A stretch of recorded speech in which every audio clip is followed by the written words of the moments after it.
In this tutorial, I'm going to talk you through a little bit about working with Illustrator and Photoshop in relation to After Effects if you're using some of those files in your After Effects projects. And in particular, I want to focus on the difference between vector and pixel-based images and how those affect you when you're working with animation and such. I'm going to assume you're already familiar with the basics of After Effects and the interface. If you're not, you can watch the Intro to After Effects tutorial that I've also done. And I'm also not going to walk through the details really of how to use Illustrator and Photoshop. Those programs are also very deep and have a lot of their own things within them, but they also work very much like everything else in the Adobe suite. So if you understand how to do some of these things in After Effects, or if you've worked with some of them in Premiere, you can probably figure the basics of those out pretty quickly. And if you need to get more in depth with them, you can. I want to start by just creating a couple sample documents that we can see how they behave when we move them from those sort of creation programs, Photoshop and Illustrator, into After Effects to work with. So I'm going to make a new document in Photoshop here, and I'm just going to work in my normal HD resolution 1920 by 1080.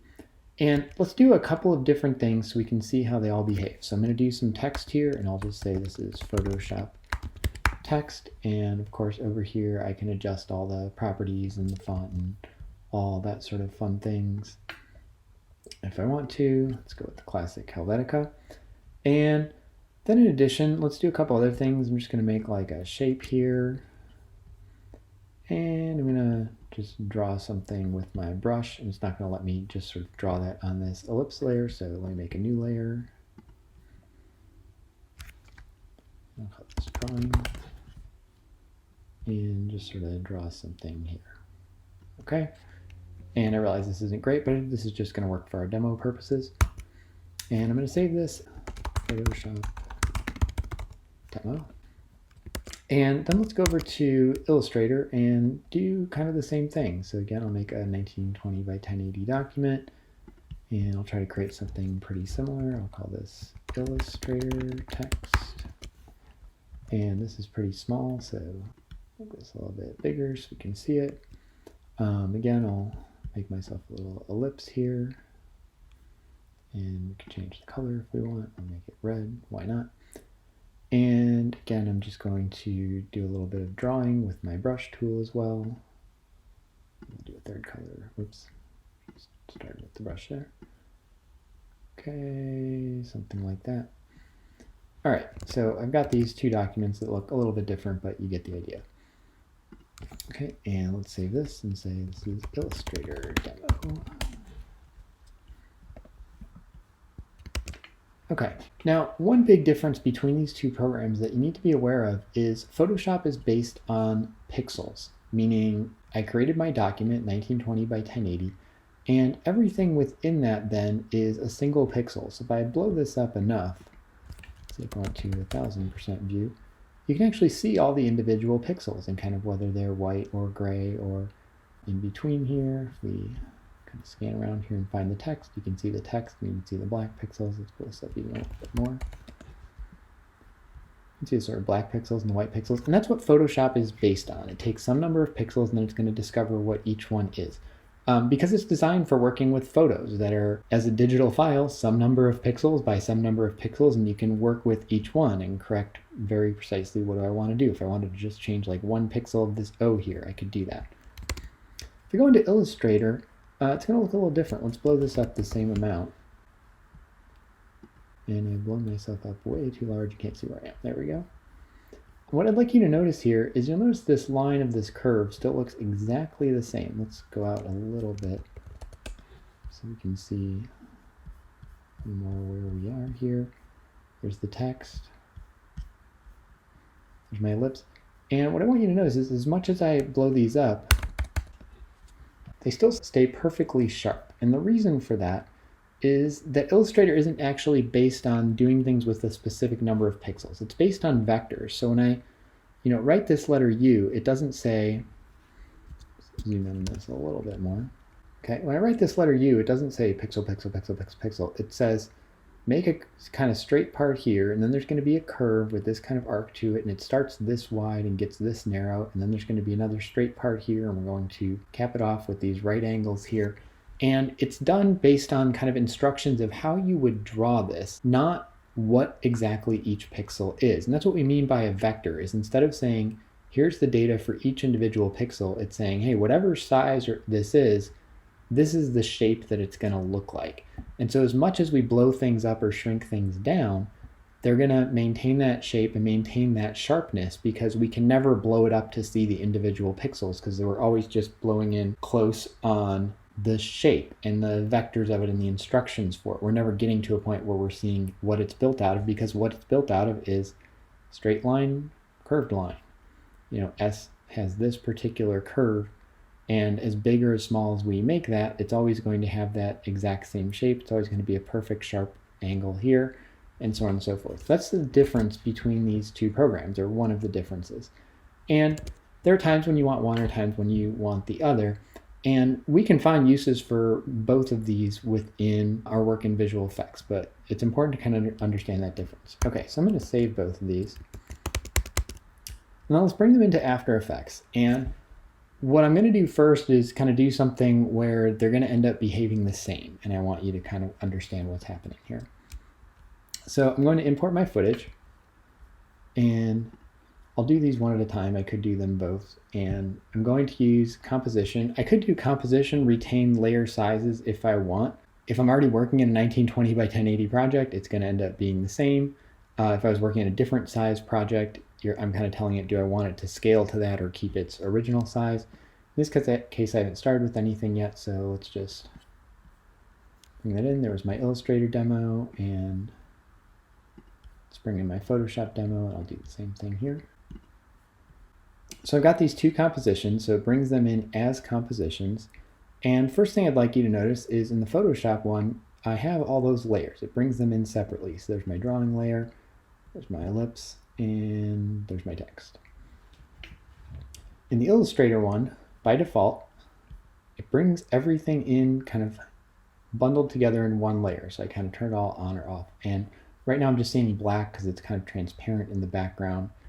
We want to be able to see that stuff. Let's just throw a background behind it. I'm going to make a new solid. And it's a white solid. It's already white. Great. And I'll just put that as a layer behind all this so we can see the stuff in front of it. So now I have this white layer in the background and this stuff in the front. Okay, so you can see this is all one layer as it was sort of default brought in here.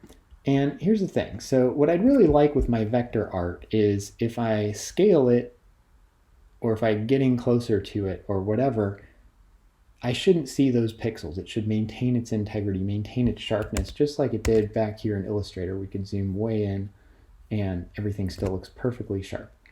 Now if I try to do that here, so if I start blowing this up, you'll see it actually starts to fall apart and starts to pixelate. And we see the same thing if we do that. Let's say I'll blow up the text in this case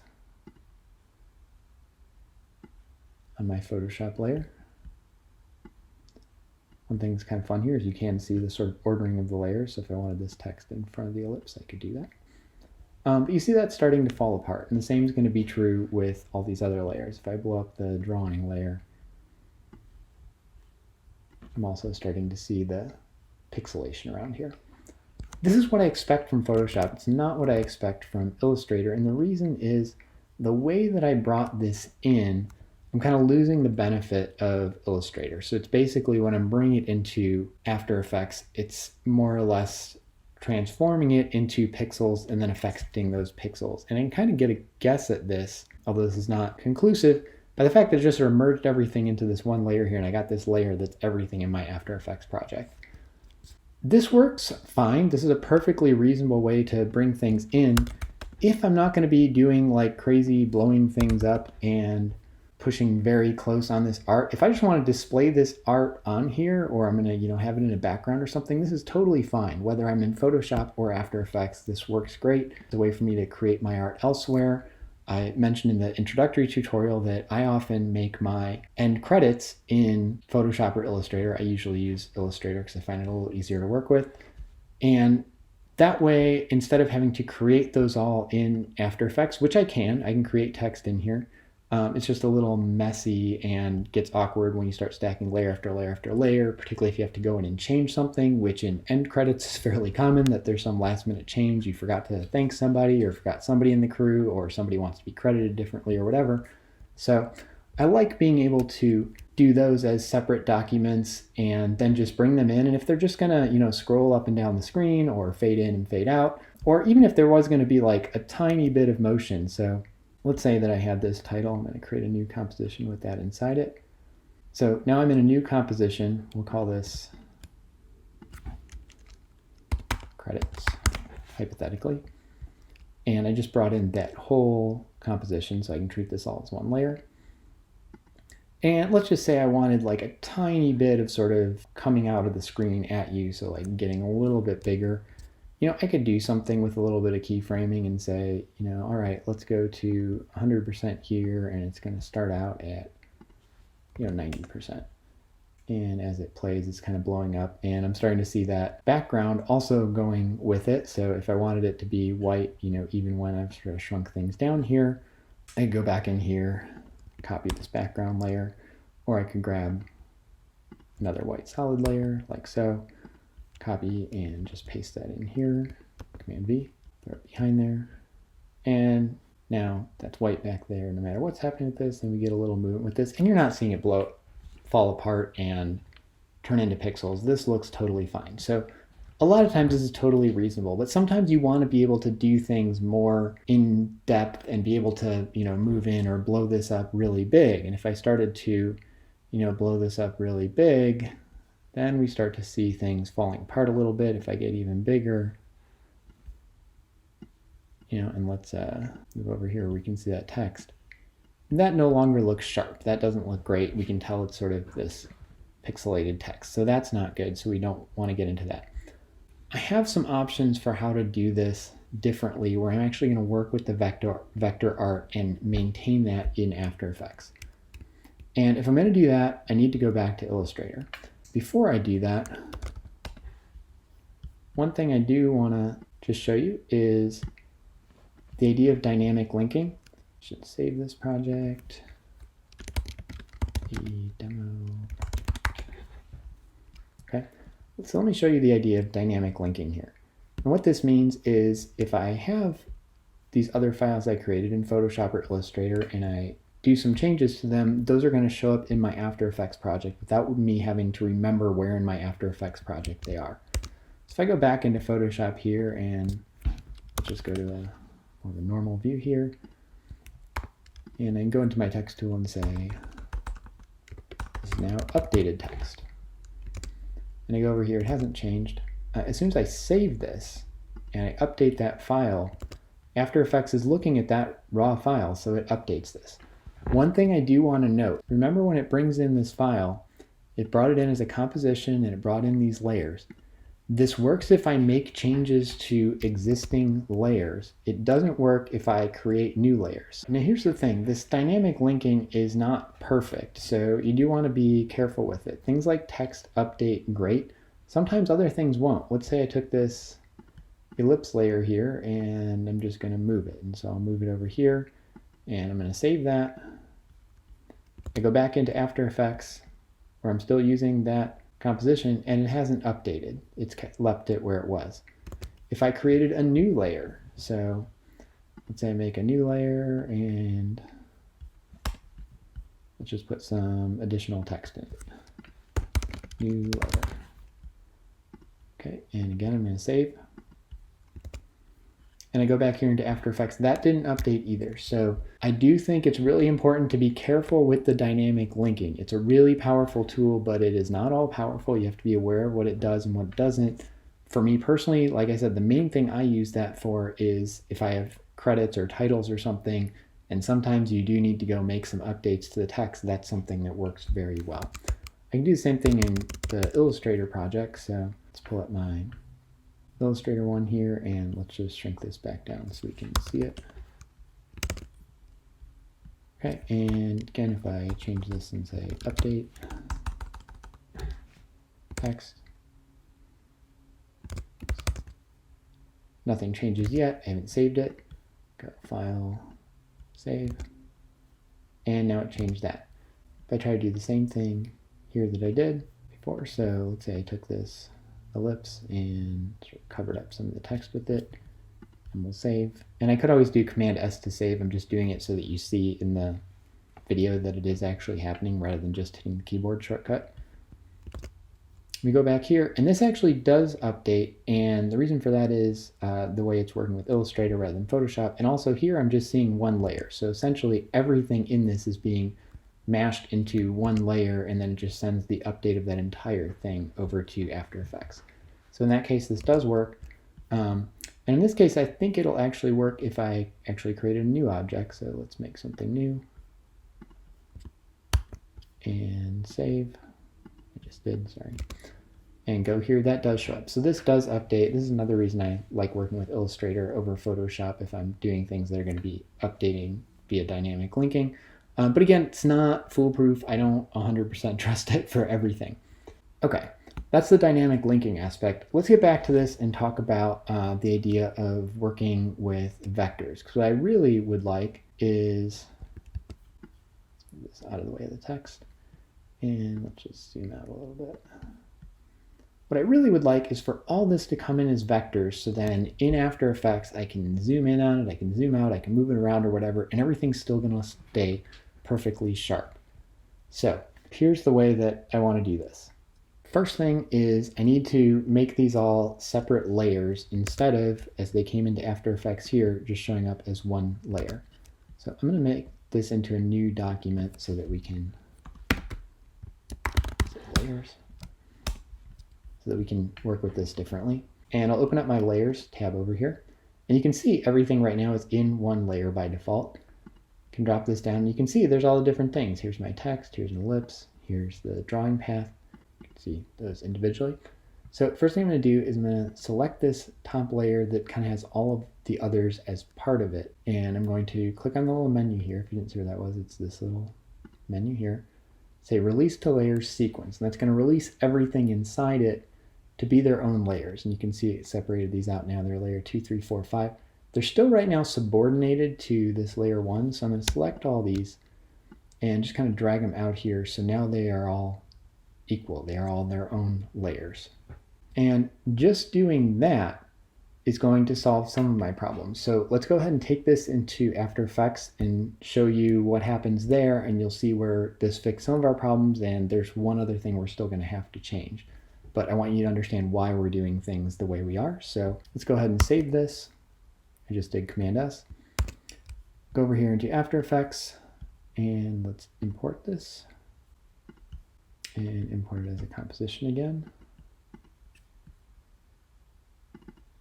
And I'll open it up and you can see now I have all these individual layers as opposed to what I had before. And actually, technically I didn't need this layer 1. I could just trash that.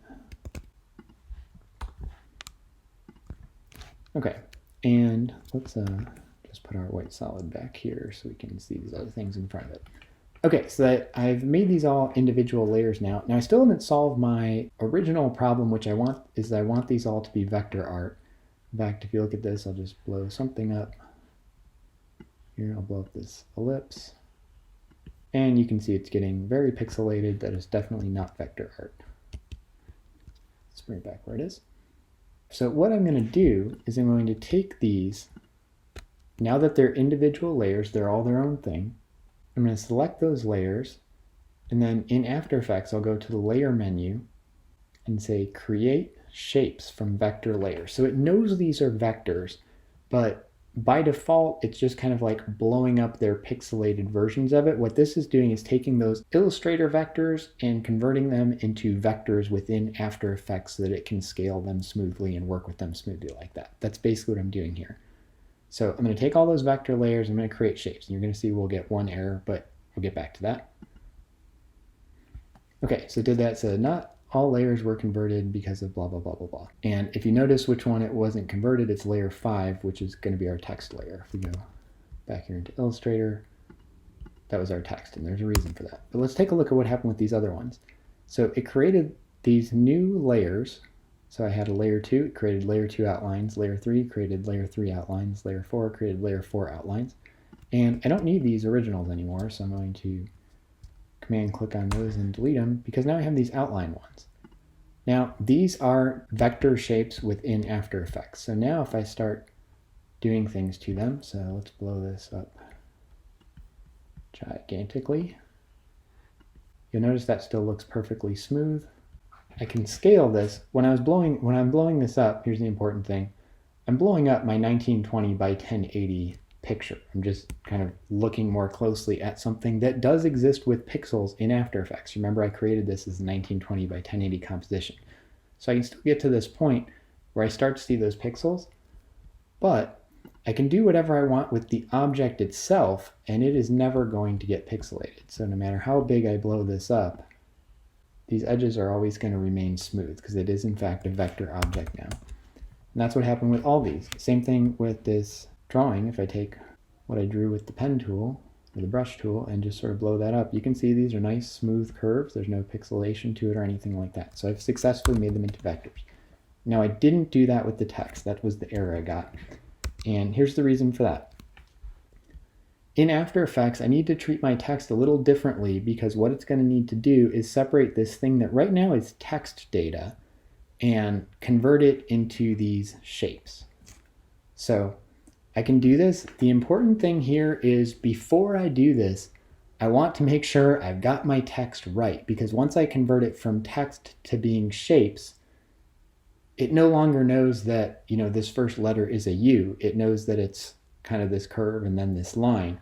So if I go back and say, oh, actually that was supposed to be an A or something, I can't just say delete U and make an A because it doesn't know there's a U here. I basically just have a collection of shapes at that point. So I want to make sure that my text here is correct before I start doing this step. And again, if I need to update it or something later, I always can, but it's going to be much easier for me to make sure I've fixed all my typos and everything before this.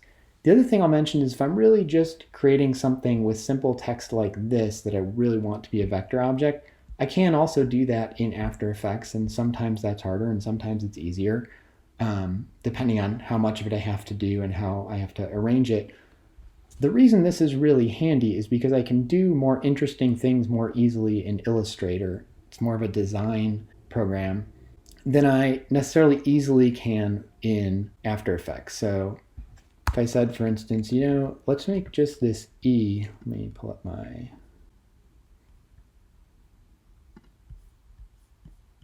character window. Let me make this E just different, and let's make these three letters, I don't know, really small, and let's also make them a different color.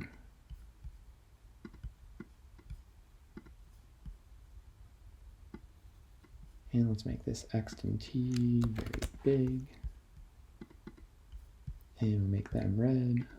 So I could do some interesting things in here while this is still text. And just some of this is a lot easier than trying to work with the text interface in After Effects. To do something like this would be way more complicated. So Illustrator is really designed for this sort of thing. But again, I can make things in After Effects, and any text I make in there, as we'll see, is always going to be a vector object. It's created as a vector from the start. Okay, but let's say I'm happy with this text. I got it all the way I want. So I'm going to select that text object, and then under the type menu, I'm going to go to create outlines. And so basically what it's going to do is it's going to change the vectors of drawing the text to vectors of the outlines of the text. And that's kind of a subtle difference, but it's going to make it work with After Effects.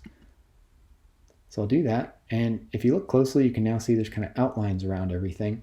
And the last thing I want to do is right now, this is kind of all one big block. I want these all to be individual within After Effects, just like I did before where I separated out the layers. You can see right now, this is just one layer of text. So I've still got this selected. I'm going to say Object Ungroup, and that will make each letter be its own individual thing. And now if I drop down my layers here, you can see these are all separated into individual layers. I'll do the same thing I did before. I've got my layer selected. I'm going to say Release to Layers Sequence. Then I'll take all of these and bring them out here as their own layers. If I wanted to and was concerned about organization, it would certainly make my life easier for later if I went ahead and rename these. I'm not going to do all of them. I'll just make this one letter A so you can see that this will in fact come through properly. Okay, and let's make this a new document, layers with text.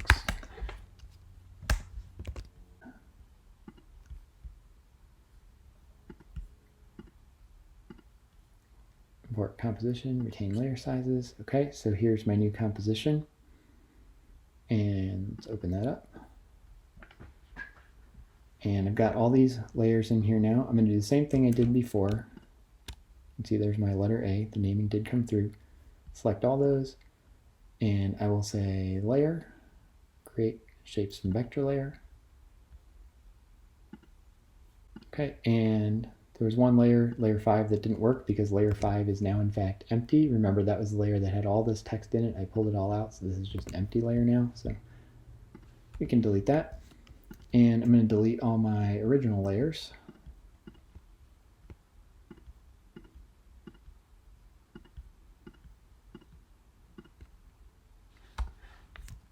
Delete. And so now I've just got all the outlines left. Let me throw my white background in here again so we can see it. So this looks exactly like what we had before. The difference is everything here is now a vector object. So I could, for instance, select all these, transform, and I'm blowing everything up. And my ellipses are hiding everything. So let's see. There we go. So you can see when I just did them all together, it did not blow up proportionally the way that I would have liked to, but all these text layers are now individual. So, where's my letter A? Could move that over here. We could just blow up that letter A.